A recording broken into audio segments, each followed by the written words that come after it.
حضرت غوث اعظم رضی اللہ عنہ کے 100 واقعات کے حوالے سے قصہ نمبر 53 یعنی 53، خلیفہ کا نذرانہ قبول نہ کیا۔ سماعت کیجیے۔ حضرت شیخ ابو العباس خضر الحسین الموصلی رحمۃ اللہ علیہ فرماتے ہیں کہ ایک رات ہم حضور سیدنا غوث اعظم رحمۃ اللہ علیہ کی خدمت میں حاضر تھے کہ خلیفہ وقت حاضر ہوا اور آپ رحمۃ اللہ علیہ کی خدمت میں سلام کرنے کے بعد مؤدب ہو کر بیٹھ گیا۔ اس نے آپ رحمۃ اللہ علیہ کی خدمت میں 10 تھیلیاں دیناروں سے بھری ہوئی پیش کرنا چاہیے، لیکن آپ رحمۃ اللہ علیہ نے انہیں قبول کرنے سے انکار کر دیا۔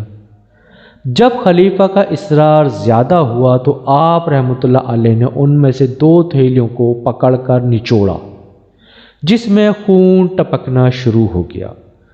آپ رحمۃ اللہ علیہ نے خلیفہ سے فرمایا کہ تم لوگوں کا خون نچوڑ کر میرے پاس لائے ہو۔